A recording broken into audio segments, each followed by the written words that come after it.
Welcome to Oscar on point, जहां हम Oscar winning movies को एक्सप्लेन करते हैं। आज हम एक ऐसी मूवी को एक्सप्लेन करने जा रहे हैं जिसमें आप देखेंगे एक सीरियल किलर की कहानी जो असाइलम में बंद है, मगर उसका दिमाग इतना तेज है कि एक एफबीआई की एजेंट भी उसकी मदद लेना चाहती है दूसरे सीरियल किलर को पकड़ने के लिए, जो कि लड़कियों को मारकर उनके स्किन्स को उतार देता है। दोस्तों, अपने बेहतरीन कंटेंट के दम पे इस मूवी ने ऑस्कर्स में 5 एकेडमी अवार्ड्स जीते, including best picture, best director, best actor male and female. तो देर नहीं करते हैं और इस मूवी की पूरी कहानी को समझते हैं। आज की मूवी है the silence of the lamps. कहानी की शुरुआत होती है और हम एफबीआई की ट्रेनी क्लैरिस एम स्टार्लिंग को देखते हैं, जो कि जंगल में बहुत पसीना बहा रही होती है, खूब मेहनत कर रही होती है। तभी वहां पर एक आदमी आता है और उसे बताता है कि एफबीआई बिहेवियरल साइंस यूनिट के हेड जैक क्रॉफोर्ड ने तुम्हें बुलाया है, जिसके बाद वो उनसे मिलने चली जाती है। दोस्तों, स्टार्लिंग बहुत ही होशियार और हिम्मत वाली लड़की है, जो एफबीआई एकेडमी में मर्दों के बीच होते हुए भी, प्रेशर फील करते हुए भी अपने हौसले को कम नहीं होने देती। जब वो क्रॉफोर्ड के ऑफिस में पहुंचती है तो देखती है कि वहां बफेलो बिल केस से रिलेटेड बहुत सारे फोटोग्राफ्स और पेपर कटिंग्स रखी हुई है। दोस्तों, बफेलो बिल एक ऐसा सीरियल किलर होता है जो लड़कियों को किडनैप करता है, उन्हें 3-4 दिन भूखा रखता है और फिर उन्हें गोली मार के उनके स्किन्स को निकाल लेता है। जिसके बाद बिहेवियरल साइंस यूनिट का हेड जैक क्रॉफोर्ड आता है। मैं आप लोगों को बता देता हूं कि बीएसयू यानी कि बिहेवियरल साइंस यूनिट उस स्पेशल टीम को कहते हैं जिसमें एफबीआई सीरियल किलर्स, रेपिस्ट और खतरनाक क्रिमिनल्स के दिमाग को पढ़ती है, जिनमें उनका काम होता है जेल में बंद सीरियल किलर्स का इंटरव्यू लेना, क्राइम सीन के फोटोज को देख के प्रोफाइल बनाना और कई बार तो किलर के नाम तक को ये पता कर लेते हैं।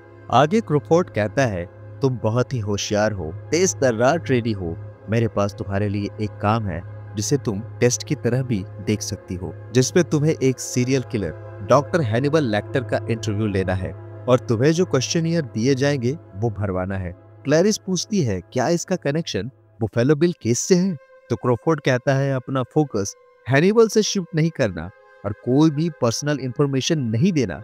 जिसके अगले दिन क्लैरिस बेल्टिमोर मेंटल असाइलम पहुंचती है, जहां पे डॉक्टर फ्रेडरिक चिल्टन क्लैरिस को डॉक्टर हैनिबल लेक्टर के बारे में बताता है और एक इंसिडेंट के बारे में भी बताता है।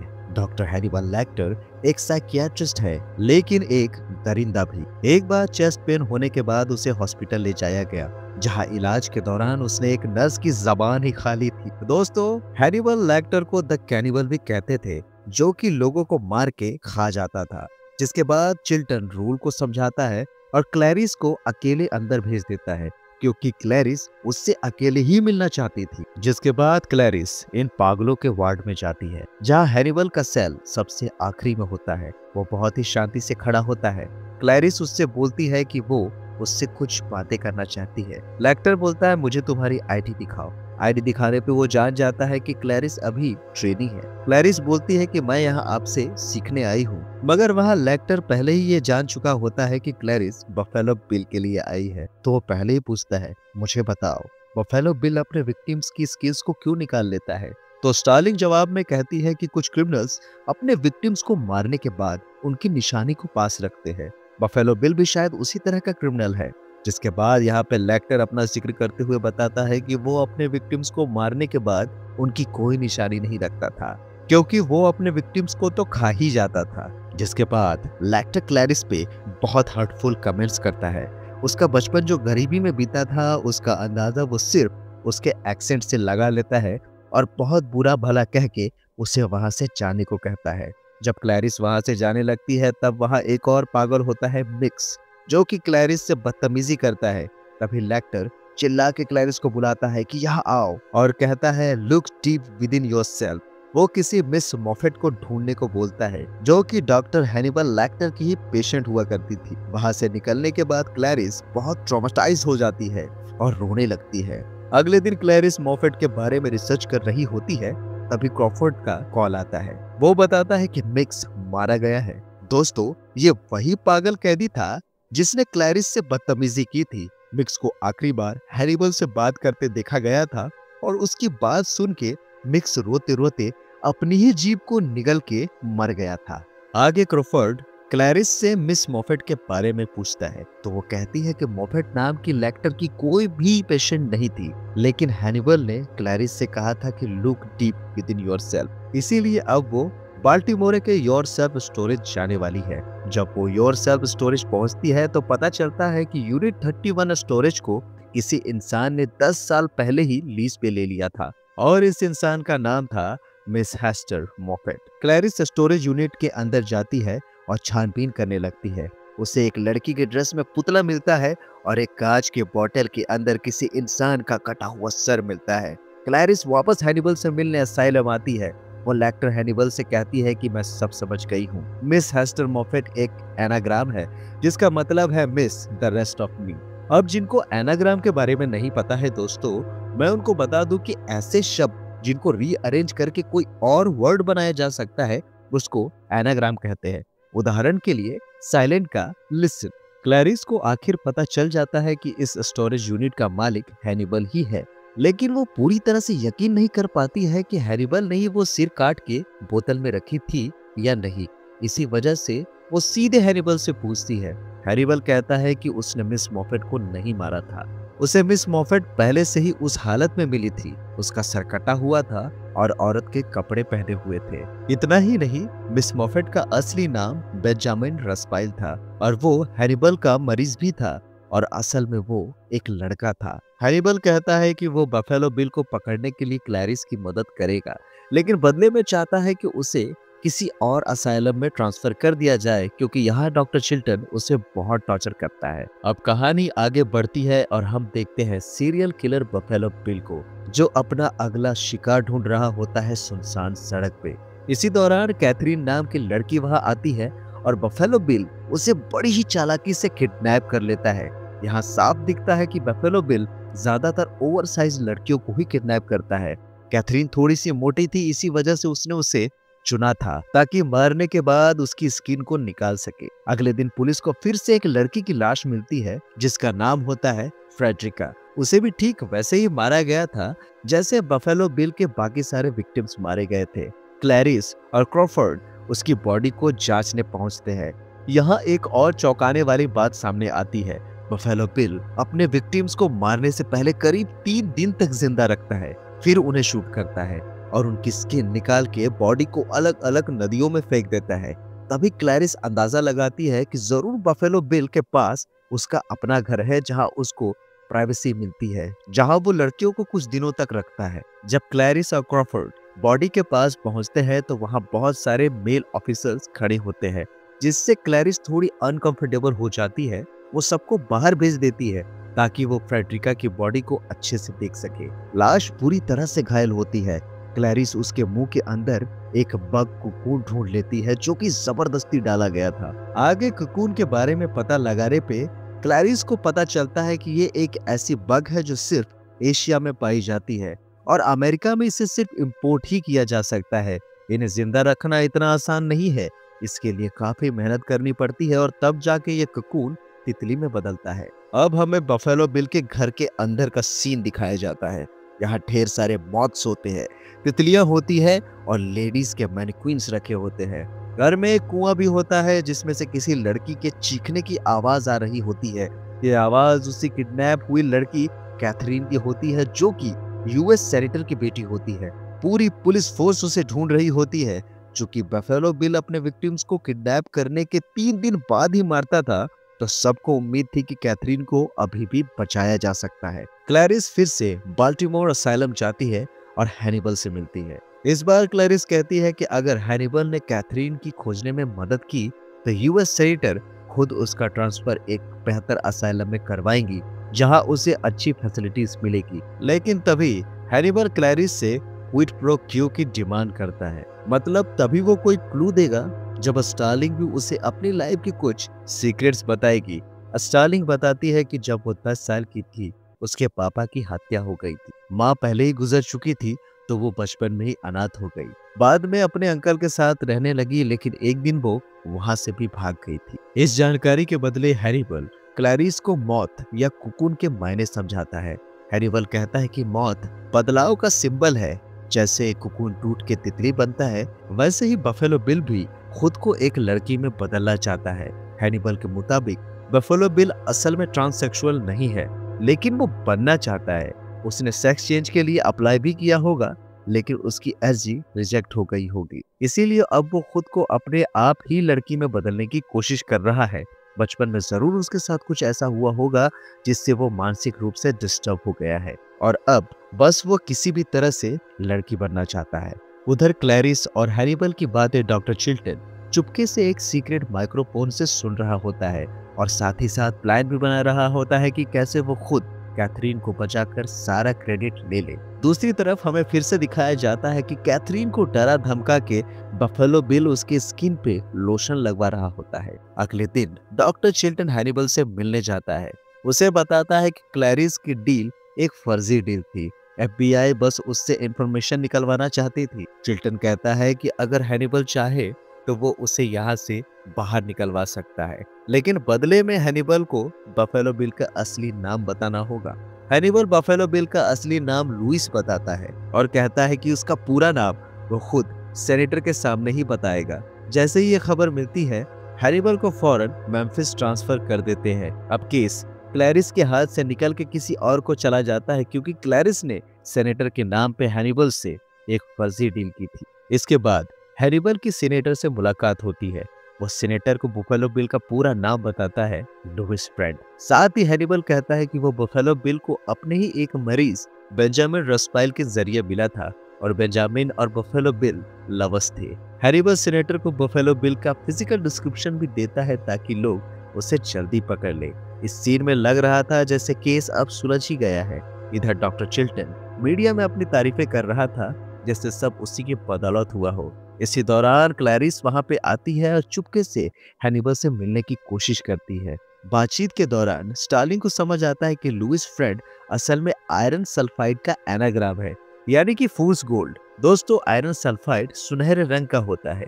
लोग उसे सोना समझ बैठते हैं, लेकिन असल में तो ये बेवकूफी है।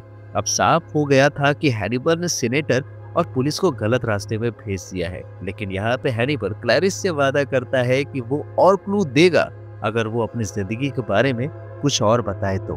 क्लैरिस बताती है कि बचपन में एक रात उसे अपने अंकल के घर में भेड़ों के चिल्लाने की आवाज आई थी। उसने देखा कि लोग उन भेड़ों को काट रहे थे। क्लैरिस चाहती थी कि वो भेड़ों को आजाद कर दे, उन्हें वहां से भगा दे, इसीलिए उसने दरवाजा खोल दिया। पर भेड़ इतने डरे हुए थे कि वो वहां से डर के मारे भाग भी नहीं पाए। इसीलिए उसने एक भेड़ को उठाया और वहां से भागने लगी, लेकिन वो छोटी थी, ज्यादा दूर नहीं जा पाई। उसे पकड़ लिया गया और जिसके बाद उस भेड़ को भी मार दिया गया। उस दिन के बाद स्टार्लिंग को रातों में उन भेड़ों की चीखें सुनाई देती है। हैनिबल अंदाजा लगाता है कि अगर क्लैरिस कैथरीन को बचा लेगी तो शायद उसे पहली बार किसी को बचाने की खुशी मिलेगी, और इसी से उसकी भेड़ों वाली आवाजें भी बंद हो जाएंगी। अब हैनिबल की बारी थी कुछ बताने की, लेकिन तभी डॉक्टर चिल्टन वहां पे आ जाता है और क्लैरिस को वहां से बाहर निकाल देता है। जाते जाते हैनिबल क्लैरिस को बफेलो बिल की केस की फाइल देता है और कहता है कि उसकी असली पहचान के सारे सुराग इस फाइल में है। और इस अफरा तफरी के दौरान हैनिबल एक पेन भी चुरा लेता है, और आगे जब गार्ड उसे खाना देने आते हैं तो वो उसी पेन से खुद को आजाद कर लेता है और हैनिबल गार्ड्स पे अटैक कर देता है। जल्दी अलार्म बजने लगता है और तमाम पुलिस वाले वहां पहुंच जाते हैं, लेकिन वो देखते हैं कि हैनिबल के 2 गार्ड्स में से एक की मौत हो गई है और उसकी लाश को हैनिबल ने खा भी लिया है। उसकी बॉडी सेल से लटक रही होती है। दूसरा गार्ड, जिसका नाम पेम्ब्री होता है, उसका चेहरा पूरी तरह से डैमेज हो चुका होता है, लेकिन वो जैसे तैसे अब तक जिंदा होता है। हैनिबल वहां कहीं नहीं होता, वो गार्ड की पिस्टल लेके भाग चुका होता है। फिर एम्बुलेंस आती है जिसमें पेम्ब्री को हॉस्पिटल भेजा जाता है। पुलिस हैनिबल की तलाश में लग जाती है। लिफ्ट में आते आते पुलिस नोटिस करती है कि लिफ्ट कैबिनेट से खून टपक रहा है, तो सबको लगता है कि हैनिबल यही छुपा हुआ है। पुलिस टीम लिफ्ट को चेक करती है और दोस्तों यहाँ पे सबसे बड़ा ट्विस्ट आता है। लिफ्ट कैबिनेट में कोई और नहीं बल्कि पेम्ब्री की डेड बॉडी मिलती है, जिसका फेस काटा गया होता है।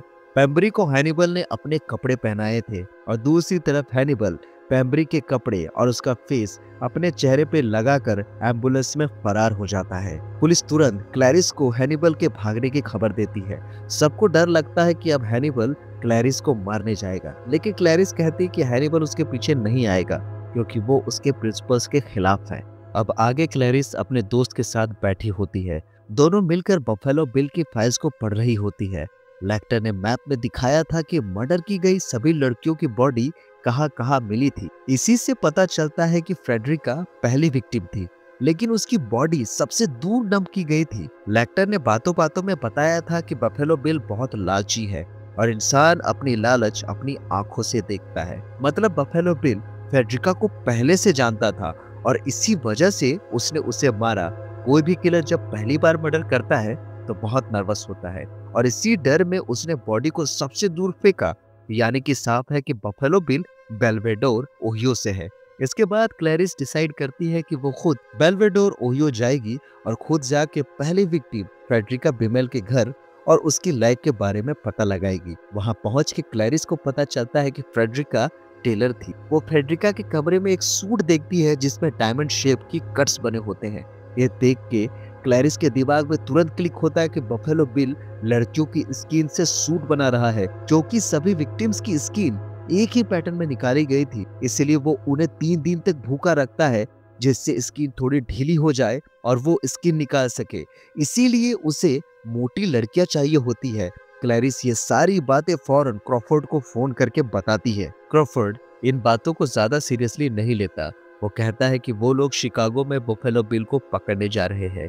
FBI अब तक लुइस फ्रेंड नाम के इंसान को ही खोज रही थी, इसीलिए शिकागो में वो लोग एक गलत घर पे रेड डालते हैं, लेकिन वहां पे कोई नहीं मिलता।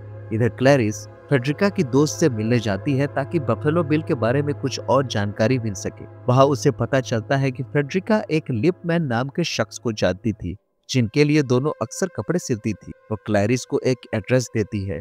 दूसरी तरफ हम बफेलो बिल को देखते हैं, जो खुद को लड़की में ट्रांसफॉर्म कर चुका है। उसका वुमन सूट लगभग तैयार है, बस उसे थोड़ी सी स्किन और चाहिए।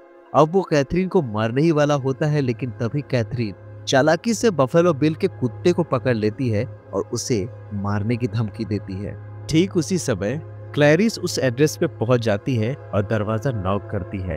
एक आदमी दरवाजा खोलता है।